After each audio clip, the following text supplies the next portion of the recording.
নমস্কার বন্ধুরা, সরস্বতী কুকিং চ্যানেলে আপনাদের সবার স্বাগত। দেখুন আজকে আমি এই যে এখানে নিয়ে নিয়েছি 500 গ্রাম দুধ।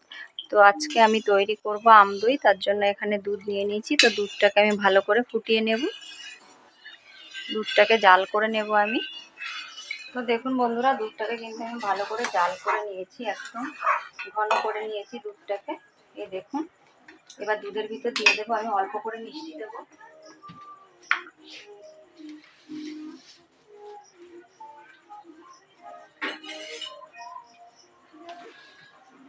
এখানে আমি এই যে 2 হাতা মিষ্টি দিয়ে দিলাম, দিয়ে ভালো করে একটু মিশিয়ে দেবো দুধের সাথে। এখানে আমি দুধের ভিতর দিয়ে দেবো 1 প্যাকেট গুঁড়ো দুধ।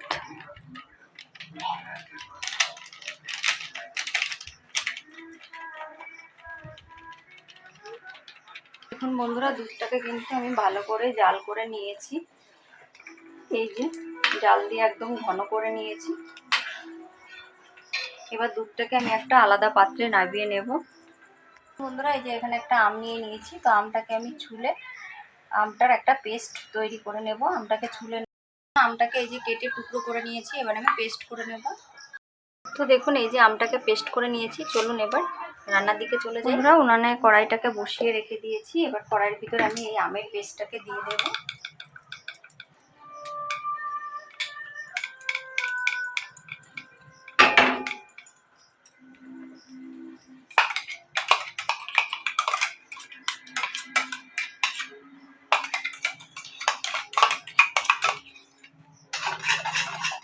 আমের পেস্টটাকে আমি নেড়ে চেড়ে ভালো করে জাল করে নেব।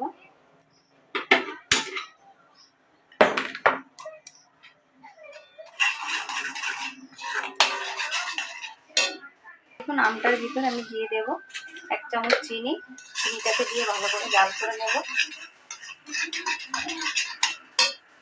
তো দেখুন, আমটাকে আমি ভালো করে জাল করে নিয়েছি। এবার আমি উঠিয়ে নেব একটা বাটির ভিতরে।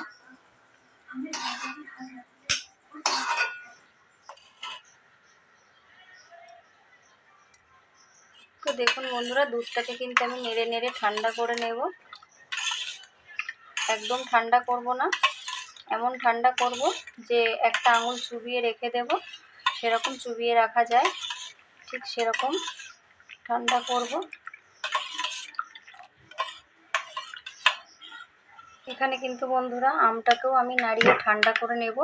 এখানে যদি আমি গরম আমটা দইয়ের ভিতর দিই তাহলে কিন্তু দইটাও জল কেটে যেতে পারে। তার জন্য আমি আমটাকেও ভালো করে নাড়িয়ে নাড়িয়ে ঠান্ডা করে নেব। তো দেখুন বন্ধুরা, দুধটাকে কিন্তু আমি নাড়িয়ে নাড়িয়ে ঠান্ডা করে নিয়েছি। এখন কিন্তু এই যে একটা আঙুল চুবিয়ে রেখে দেওয়া যাচ্ছে, ঠিক এরকমভাবে চুবিয়ে রাখতে হবে আঙুলটা। মিনিট খানিক চুবিয়ে রাখা যাবে, ঠিক এরকমভাবে কিন্তু দুধটাকে ঠান্ডা করে নিতে হবে। এখানে আমি 2 চামচ দই নিয়ে নিয়েছি। এবার আমি এই দইয়ের ভিতর অল্প করে আম দেবো আর ফেটিয়ে নেব।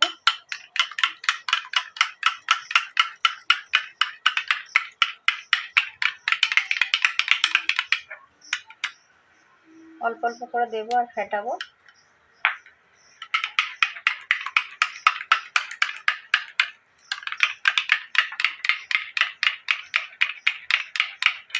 বন্ধুরা, দুধের ভিতর এবার আমি এই দইটাকে দেবো আর মিশিয়ে নেব।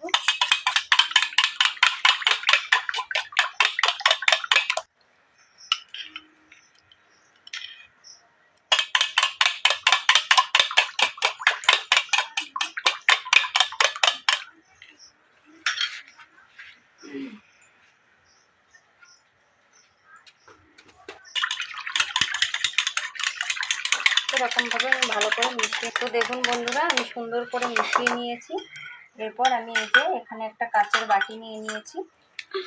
এই যে এই বাটির ভিতর আমি এটাকে ঢেলে দেব।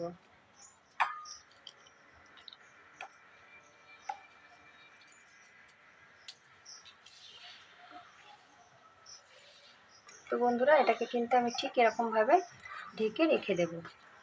যেহেতু এখন তো এটাকে আমি সারা রাত রেখে দিয়েছিলাম, তারপর আমি ফ্রিজে রেখেছি আধা ঘন্টার জন্য। এবার আমি ঢাকনাটাকে খুলে দেখব। দেখুন বন্ধুরা, দইটা কত সুন্দর জমে গেছে, খুব সুন্দর জমেছে। এই যে দেখতেই পাচ্ছেন।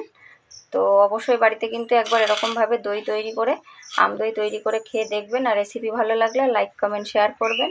আর প্লিজ চ্যানেলটিকে সাবস্ক্রাইব করে আমার পাশে থাকবেন। এবার আমি দইটাকে একটু কেটে দেখাবো। তো বন্ধুরা এবার দেখুন আমি দইটা কেটে দেখাচ্ছি যে দইটা কতটা সুন্দর হয়েছে।